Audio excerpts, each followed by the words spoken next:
Hi Statesman Nation, I'm Wade Steinley, and this is this week's Inside the Playbook. We have a lot of stuff coming up in the show, including talking to head women's lacrosse coach Corrine Smeak, as well as one of her student athletes. But before that, obviously I have to recap you over the last week or so of what we've been doing here in Statesman Nation. So we'll get right into it. The baseball team currently sitting at 23-12 on the year, 12-8 in the heart. The team took 3 of 4 against Graceland on Easter weekend, and then lost 4 very tight games against number 4 Central Methodist. They will be hosting Mount Mercy in a 4-game set Saturday and Sunday. Softball team sitting at 14-17 overall, 8-11 in the heart. The team lost to Central Methodist and Grandview, the top 2 teams in the league, swept by both of them. Then lost 1 game against Evangel. The second game was suspended by weather. And then finally, yesterday, they split a pair of games against Brew State to end their losing streak. The team will be hosting Mid-American Nazarene on Friday and Park on Saturday. Men's lacrosse, 8-7 overall, 6-4 in the KCAC, has most recently defeated St. Mary of Kansas, Morningside, and Midland before falling to number 3 Columbia yesterday. Very tight game against the Cougars. The team earned the number 5 seed for the KCAC tournament and will be going to Missouri Baptist down in St. Charles, Missouri for the KCAC quarterfinals on Saturday. The women have also earned the number 5 seed, currently sitting at 6-7 overall and a 5-5 KCAC record.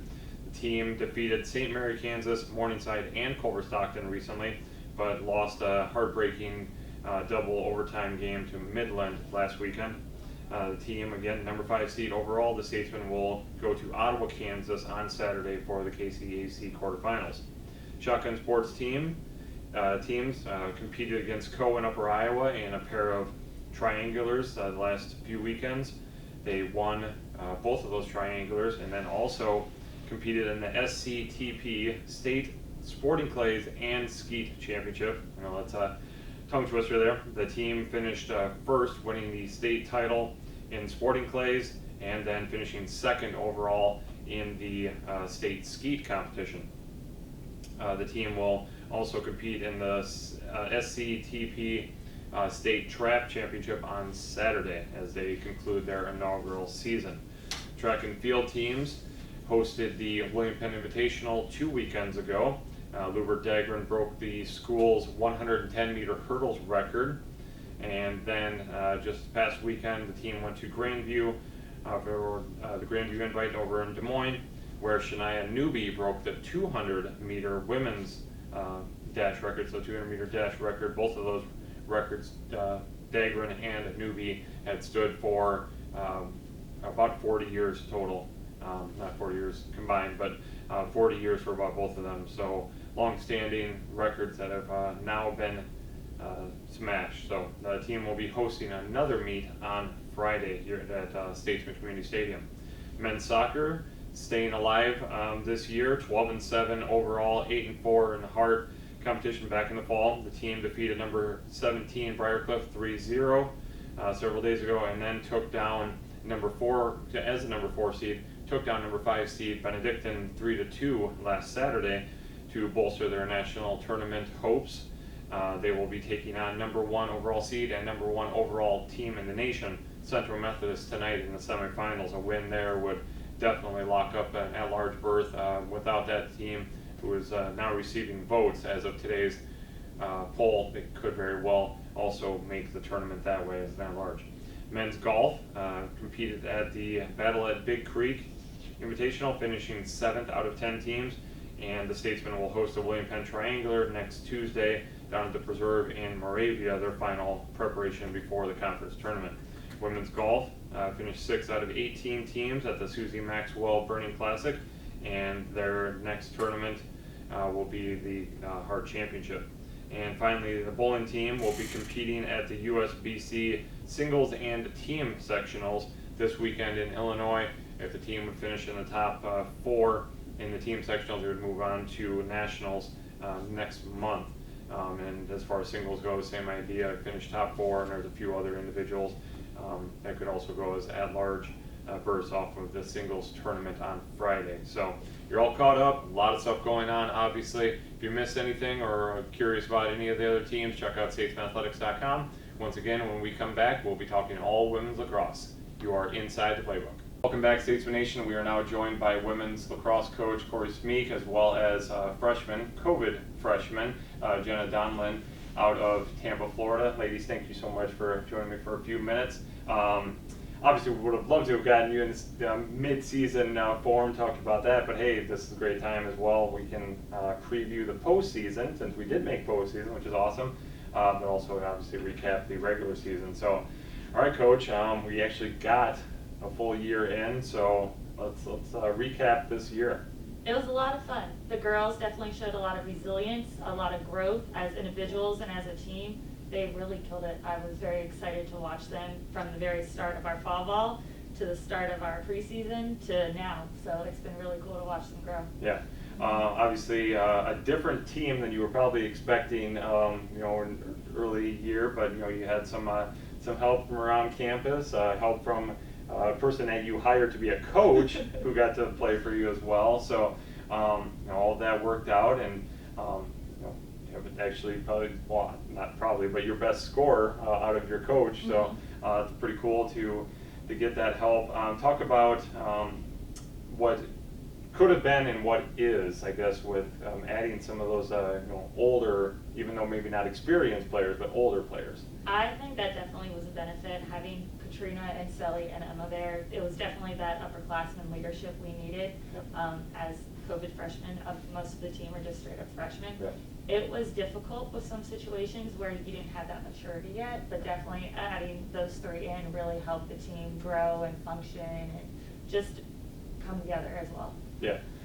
Jenna, let's rewind whole 12, 13 months, I guess now. You guys were partway into your first season, starting to build the foundation here of William Penn women's lacrosse, and then, COVID hits and no more lacrosse. And, so talk about, I guess, how, detrimental that was, how disappointing that was to not be able to finish the year. But then now fast forward several months to where you guys are actually playing and getting a full season in. Yeah, so in our preseason last year, we put in so much work, so many practices, leading up to season, and it was really hard, during that week when we found out everything was being canceled. It was really hard to put in all that work and kind of just be let down. Yeah. But after a few changes, some people left, there were some changes that were made, and this season we came back so much stronger. We had really strong people on our team. Everyone that came on from other sports put in so much beneficial just aspects to the team that we definitely needed. And we finished really strong this year. And it was amazing to see from last year kind of being a first year team, not being the strongest, connection wise, there was a lot of different aspects. I don't know. Sure. Yeah. This year, we're a lot stronger, and it's really nice. Yeah. Mm-hmm. You kind of already alluded to that, but talk also what Coach Smeak just mentioned about the new individuals that came onto the team that added that leadership aspect. I mean, you guys were, you had a year under your belt and you played together and everything, but you guys were all in the same boat. Everybody was the same age. I'm sure there was always somebody trying to figure out, okay, who's going to lead? Yeah. I'm sure it was always in the back of minds, I'm sure. So all of a sudden now you've got someone like an Emma Lady who has already played however many years, and then so she was, she's going to be your leader. I don't think there's any question that that made sense. But you also have other people that have the age side of things. So talk about that a little bit and how nice it was for them to be able to come in. So there were points in time during this season where we would all come across conflicts, and Sally especially would bring us all together and kind of make us talk it out, right? Because we can't be having that on such a small team with such small numbers. We need to all support each other, and everyone helped with that. Emma especially, she helped us in so many ways, just especially on the field, being able to understand each other better. It was good having them. Right, definitely. Coach talked to the next opponent, Ottawa, on Saturday, the KCAC quarterfinals. situation where you've already played the team once down at their place. Unfortunately, you have to go down there again, but one of those where that was 3 weeks ago or something in that respect. 3 weeks doesn't seem like a long time, but for this team, it really is. Especially with so many young players, you guys are growing game in, game out. Now hopefully also being a little more healthy than maybe you were last time as well. How do you feel like going into this game? I think the energy is there now. After overcoming some of our injuries, overcoming just growing each time.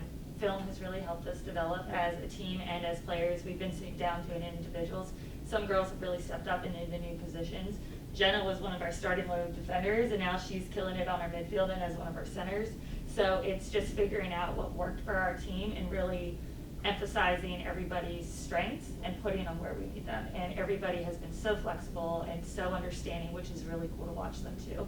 Yep. So I think we already know what to expect from Ottawa, and just game planning a little bit is really going to help us. Yeah, definitely. Jenna, similar question, getting ready for a team the second time around. I know that you guys have seen things, but you guys, again, have made so many different changes yourself. Obviously, you've moved into a different role on the field. How do you guys feel like preparing for this game? A little different level of confidence, I would assume? Yeah.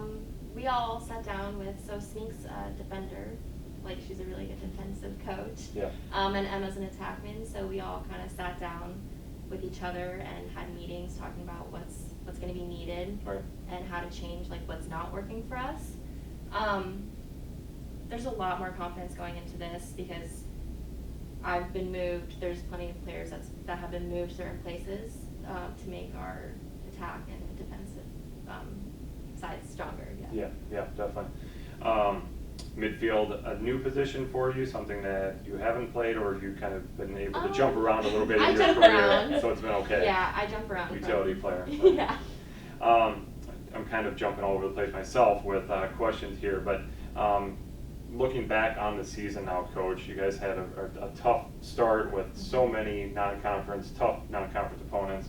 But then, also the start of conference play, also tough opponents, and then you guys ended up getting the lighter side at the end. I feel like that would be beneficial. I mean, you guys went through a lot of tough games and realized, okay, this is what we need to do to beat these teams, and then you went out and you took care of business against the other teams, getting yourself qualified for the tournament. I'll let you put that in your own words of how the season has kind of worked itself out to where you guys are playing your best ball now. So I really enjoy it, just playing teams out of conference because it makes us better. Definitely being challenged, figuring out where our weaknesses are and how to fix them to prepare for the KCAC. It is really a privilege to play against Benedictine, just because they are nationally ranked. They're a top 5 team in the country. So that's really cool for us to say, yes, we played them. We kept them out for a while. They didn't score, which was really cool. And unfortunately, we were one of their first teams that actually could challenge them because reverse schedules, they get the easier side, we start the harder side. So it was really cool to play then, and we said, yes, this is our strengths. Okay, here we go again. Let's fix it. Right.